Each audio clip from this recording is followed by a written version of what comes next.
송파구는 절대 떨어지지 않는다고 했어. 지금 사면 금방 더 오를 거야. 그들은 기존 전세 보증금의 노후 자금을 모두 합했고 8억은 담보대출을 받아 계약했습니다. 대출이 많긴 했지만 금리가 낮았기 때문에 큰 걱정 없었습니다. 2021년 하반기 매물이 씨가 말랐고 정은 씨 부부가 계약한 매물과 비슷한 조건의 아파트가 16억의 호가를 형성했다는 중개사의 말에 부부는 뿌듯함을 감추지 못했습니다. 13억에 샀는데 16억이라니 우리 2억 넘게 남는 거 아니야? 우리 진짜 타이밍 좋게 잘 산 것 같아. 하지만 행복은 오래가지 않았죠. 어느 순간 부동산 시장이 급격히 얼어붙었습니다. 송파구도 예외는 아니었습니다. 정은 씨는 믿을 수 없다는 표정으로 아파트 거래 내역을 살펴봤습니다. 대체 얼마까지 떨어졌던 걸까요? 최정은 씨는 중견건설 회사에서 20년 넘게 일하며 성실히 살아온 평범한 가장입니다. 서울의 오래된 아파트에서 아내와 단둘이 전세로 생활하던 그는 새로운 삶을 꿈꿨습니다. 자녀는 이미 독립한 터라 부부는 이제 자신들의 여생을 위한 편안한 보금자리를 찾고 싶었습니다. 여보, 우리도 이제 전세 말고 내 집 마련해서 편하게 살아보자. 집값 계속 오르고 있던데 전세 살면 계속 뒤처질 것 같아. 정은 씨는 저녁 식탁에서 아내와 이런 이야기를 자주 나눴습니다. 당시 송파구는 강남, 서초와 함께 강남 3구로 불리며 서울 부동산 시장의 중심지로 꼽혔습니다. 서울의 주요 인프라를 품은 송파구는 투자와 거주의 양면에서 매력적인 지역으로 평가받았죠. 특히 거여동과 마천동은 송파구 내에서도 비교적 저렴한 가격대의 신축 아파트가 들어서며 투자자들의 관심을 끌었습니다. 지하철 5호선과의 근접성 그리고 재개발과 신규 교통망 호재로 인해 숨은 보석으로 불리며 부동산 커뮤니티에서 화제가 되었습니다. 2020년 말부터 2021년 초 대한민국 부동산 시장은 전례 없는 열기를 띠고 있었습니다. 저금리와 정부의 부동산 정책 완화로 인해 서울 전역, 특히 송파구는 투자자들의 뜨거운 관심을 받았습니다. 정은 씨네 부부는 이런 분위기 속에서 마천동에 위치한 역세권 아파트를 발견했습니다. 단지 앞에는 푸른 공원이 펼쳐져 있고 마천역까지 도보 10분 거리라는 점이 매력적이었습니다. 부부는 주말마다 시간을 내어 단지와 주변을 꼼꼼히 둘러봤습니다. 고속도로 접근성도 좋고 우측으로는 가밀지구, 아래쪽으로는 위례가 위치해 여러모로 좋아 보였습니다. 정은 씨는 단지를 보며 말했습니다. 여기 매수해두면 진짜 많이 오를 것 같지 않아? 아내는 웃으며 답했습니다. 맞아, 이 아파트 정말 마음에 든다. 단지도 깔끔하고 공원뷰도 끝내주잖아. 부부는 서로 행복 회로를 돌리며 새로운 삶을 상상했습니다. 2021년 초 정은 씨네 부부는 마천동의 2011년식 아파트 84타입 매물을 보러 갔습니다. 요즘 매물이 거의 안 나와요. 오늘 보신 매물 2개가 전부예요. 시세가 계속 오르다 보니까 잘 안 팔려고 하시네요. 중개사의 말에 부부는 서둘러 결정했습니다. 소개받은 매물 중 11층 매물을 13억 3천만 원에 계약했습니다. 중개사에게 불과 몇 달 전 같은 평형이 11억 초반에 거래되었다는 이야기를 들었기 때문에 부부는 약간의 조바심 속에서도 큰 기대를 품었습니다. 강남 3구에 우리 집이 생겼다니 아직도 믿기지가 않아. 15억은 금방 가겠지? 아내는 계약서에 도장을 찍으며 환하게 웃었습니다. 정은 씨도 고개를 끄덕이며 생각했습니다. 송파구는 절대 떨어지지 않는다고 했어. 지금 사면 금방 더 오를 거야. 입주는 빠르게 진행되었습니다. 기존 전세 보증금의 노후 자금을 모두 합했고 8억은 담보대출을 받아 계약했습니다. 대출이 많긴 했지만 금리도 낮았고 퇴직 후엔 연금으로 충분히 커버하고도 남을 거란 계산이었기 때문에 큰 걱정 없었습니다. 부부는 2021년 여름 드디어 새로운 아파트로 이사했습니다. 처음 며칠은 낯설었지만 쾌적한 단지와 넓은 공원 그리고 내 집이라는 안정감이 편안함을 줬습니다. 진짜 너무 좋다, 행복해. 송파구인데 이렇게 조용한 데가 또 있을까? 아내는 거실 커튼을 정리하며 행복한 미소를 지었습니다. 정은 씨도 동의하면서 답했습니다. 맞아, 공원도 있고 역도 가깝잖아. 이 선택은 정말 잘한 거야. 입주한 지 몇 달 만에 송파구 부동산 시장은 더욱 뜨거워졌습니다. 2021년 하반기 매물이 씨가 말랐고 15억에도 안 판다는 소식이 들려왔습니다.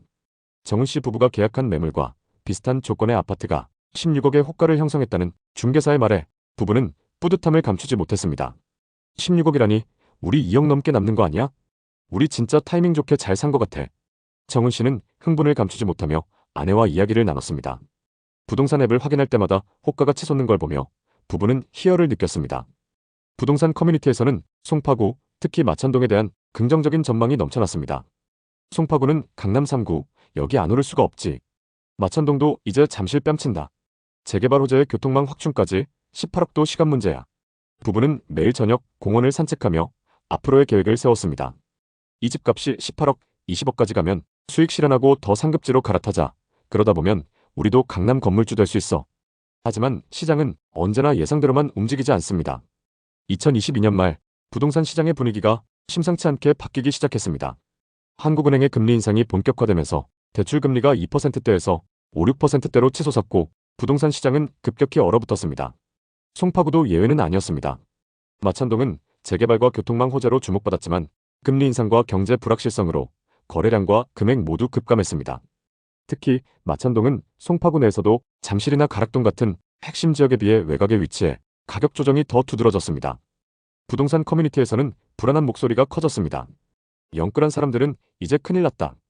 특히 마천동은 급매물이 늘어나고 있어서 더 떨어질 거야. 지금이라도 팔아야 남는다. 어느 날 아내가 스마트폰을 내밀며 떨리는 목소리로 말했습니다. 여보, 우리 아파트 5층이 9억 5천만 원에 나왔대. 정은 씨는 믿을 수 없다는 표정으로 화면을 들여다봤습니다. 설마 가짜 아니야? 우리가 13억 3천에 샀는데. 부동산에서 확인했는데 진짜 계약 직전이래. 얼마 뒤 같은 동의 저층 매물이 8억 2천만 원에 거래 등록됐습니다. 정은 씨는 한동안 말을 잇지 못했습니다. 그럼 우리가 샀던 가격에서 5억 넘게 빠진 거네? 주말 저녁 부부는 부동산에 찾아가 물었습니다. 지금 우리 집과 같은 조건은 얼마에 나가나요? 중개사는 잠시 머뭇거리다 조심스럽게 대답했습니다. 9억 초반이면 그나마 문의가 올 겁니다. 지금은 매수세가 거의 없어요. 그래도 조금만 더 기다리시면 오를 겁니다. 집으로 돌아오는 길 이정은 씨는 한숨을 내쉬며 중얼거렸습니다. 왜 하필 그때 샀을까? 아내도 조용히 대답했습니다. 그때는 다들 오른다고 했잖아. 뉴스나 유튜브, 카페에서도 누구도 이렇게 될 거라곤 예상 못했어. 2023년 상황은 더 악화되었습니다. 송파구의 부동산 시장은 여전히 침체기를 벗어나지 못했고 마천동은 특히 더 큰 타격을 받았습니다. 마천동 인근 단지에서 급매물이 속출했고 이는 정은 씨 부부에게도 큰 충격이었습니다. 같은 단지에 비슷한 평형, 같은 층수가 8억 2천만 원에 거래되었다는 소식은 부부에게 결정타였습니다.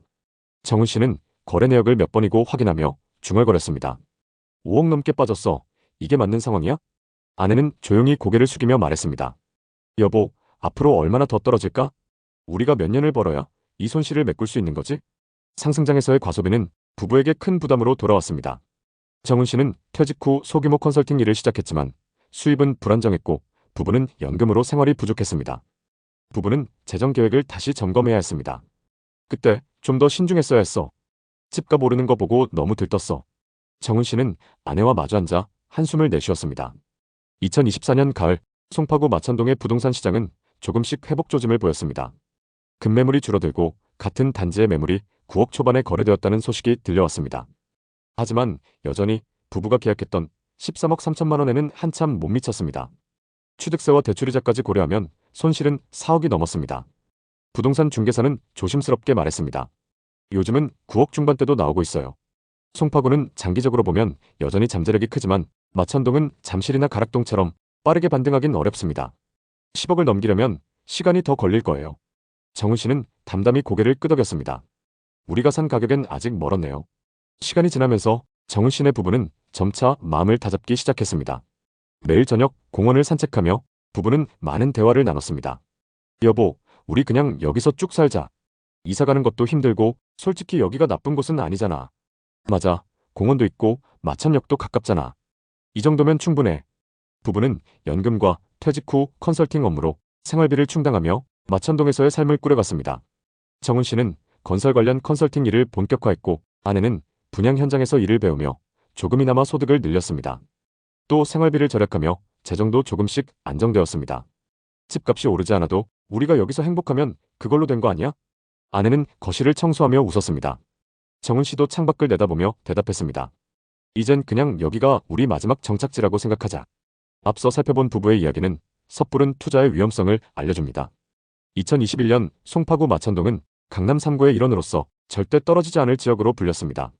부부는 그 가능성을 믿고 빠른 결정을 내렸지만 시장은 예상과 다르게 움직였습니다. 하락장은 그 선택을 뼈아프게 했습니다. 1년 만에 5억 넘게 하락한 집값, 매수세가 사라진 현실, 그리고 불안과 후회의 시간들. 하지만 그 과정이 모두 헛된 것은 아닙니다. 정은 씨네 부부는 치열하게 고민하고 열심히 번 돈으로 자신들의 삶을 재설계했습니다. 마천동에서의 삶을 받아들이며 지금도 계속 노력하고 있습니다. 사실 송파구는 여전히 서울 부동산 시장의 핵심 지역으로 평가받습니다. 올림픽공원, 롯데월드타워, 그리고 최근 진행 중인 개발 프로젝트들은 송파구의 장기적인 가치를 뒷받침합니다. 하지만 마천동은 잠실이나 가락동 같은 핵심 지역에 비해 외곽에 위치해서 가격 변동에 더 민감하게 반응합니다. 2025년 기준 마천동의 아파트 가격은 2022년 하락장 이후 서서히 회복 중이지만 2021년의 고점에는 여전히 미치지 못합니다. 재개발 호재와 신규 교통망 등은 장기적인 전망을 밝게 하지만 대출 규제와 부동산 시장 불확실성은 여전히 변수로 남아 있습니다. 부동산 전문가들은 송파구의 미래를 낙관적으로 보지만 마천동은 위치적 한계로 인해 잠실이나 석촌 같은 지역에 비해 상승 속도가 더딜 수 있다고 전망합니다. 그럼에도 불구하고 마천동은 합리적인 가격대와 쾌적한 주거 환경으로 실수요자들에게 여전히 매력적인 선택지로 꼽힙니다. 혹시 여러분도 이와 비슷한 고민을 하고 계신가요? 송파구 마천동의 이야기처럼 부동산은 단순한 투자가 아니라 인생이 달린 선택입니다. 댓글로 여러분의 생각을 자유롭게 남겨주세요. 여러분의 이야기가 누군가에게는 큰 도움이 될 수 있습니다. 구독과 좋아요도 잊지 말아주시고 오늘도 시청해주셔서 감사합니다. 다음 편엔 더 좋은 내용으로 찾아뵙겠습니다.